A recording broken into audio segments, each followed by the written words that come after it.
दोस्तों, एक समय की बात है। एक गांव में एक विद्वान संत अपने शिष्य के साथ रहता था। जब वह संत मरने ही वाला था, तब उसने अपने शिष्य के कानों में कहा, बेटा, मेरी इस बात को हमेशा याद रखना कि जीवन में कभी भी बिल्ली मत पालना। शिष्य हैरान रह गया। इससे पहले वो कुछ पूछ पाता, संत चल बसे। अब वह शिष्य दिन रात इसके बारे में सोचने लगा कि गुरुजी ने मुझसे ऐसा क्यों कहा और भला मैं बिल्ली क्यों पालूंगा। पर शिष्य जानता था कि उसके गुरु विद्वान थे और उनके द्वारा कहे गए शब्दों के गहरे मतलब होते थे। एक दिन उसे अपने गुरु के मित्र का स्मरण हुआ। शिष्य उनसे मिलने गया और उन्हें अपने गुरु की बिल्ली ना पालने वाली अंतिम उपदेश बताई और उसका अर्थ पूछा। संत मुस्कुराए और कहा, आपके गुरु ने कुछ शब्दों में ही जीवन का पूरा सार कह दिया है। मेरे गुरु ने भी मरते हुए मुझे यही उपदेश दिया था, पर मैं मूर्ख इसका अर्थ समझ नहीं पाया और अपना जीवन बर्बाद कर लिया।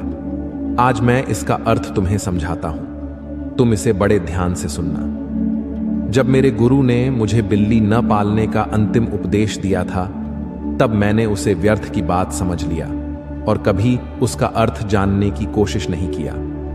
फिर जब मैंने संसार का त्याग कर अपना संन्यास जीवन प्रारंभ करने के लिए वन में निवास करने लगा, तभी इसकी शुरुआत हुई।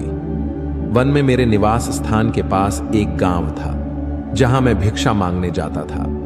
जब मैं भिक्षा मांगने के लिए जाता था, तब चूहे मेरे कपड़ों को कुतर देते थे। एक सन्यासी होने के कारण मेरे पास सीमित कपड़े थे। मैंने गांव वालों से इसका समाधान पूछा तो उन्होंने कहा, एक बिल्ली पाल लो, वह चूहे को आपके निवास स्थान से दूर रखेगी। मुझे गांव वालों का सुझाव अच्छा लगा और मैंने बिल्ली पाल ली। बिल्ली पालने से चूहे तो भाग गए, पर अब मुझे उसके लिए दूध की व्यवस्था करनी पड़ती थी। अब मैं भिक्षा के साथ साथ गांव वालों से दूध भी मांगने लगा। गांव वालों ने कहा, हम रोज रोज आपको दूध नहीं दे सकते, इससे अच्छा है आप गाय पाल लो। मुझे गांव वालों का सुझाव अच्छा लगा और मैंने गाय भी पाल ली। गाय पालने से दूध की समस्या तो खत्म हो गई, पर अब मुझे बिल्ली के साथ साथ गाय का भी देखभाल करना पड़ता था। उसके लिए घास की व्यवस्था करनी पड़ती थी, क्योंकि मेरे निवास स्थान के आसपास घास नहीं उगते थे। अब मैं भिक्षा के साथ साथ गांव वालों से घास भी मांगने लगा। फिर गांव वालों ने मुझे जो सलाह दी, उसी ने मुझे बर्बाद कर दिया। गांव वालों ने कहा, हमारे गांव में एक विधवा महिला है, वह संतों का बड़ा सम्मान करती है, आप उनसे सहायता मांगिए। वह आपके निवास स्थान के आसपास घास भी उगा देगी। बदले में आप उसे 2 रोटी खाने को दे देना। मुझे गांव वालों का सुझाव अच्छा लगा और मैंने उस विधवा महिला से सहायता मांगी। अब वह महिला बड़ी सेवाभावी और परिश्रमी थी। उसने मेरे निवास स्थान के आसपास घास तो उगाई ही, साथ में मेरे खाने के लिए अनाज भी उगाने लगी। वह मेरी बिल्ली और गाय का भी देखभाल करने लगी। वह महिला जवान और सुंदर थी। मुझे उससे प्रेम हो गया और हमने विवाह कर लिया। 1 साल बाद हमारा बच्चा भी हो गया। तब मैं सन्यासी नहीं रहा। लोगों ने मुझे ठरकी कहकर संबोधित किया और भिक्षा देने से मना कर दिया। और अब मुझे अपने परिवार के रोजी रोटी के लिए दर दर भटकना पड़ता है।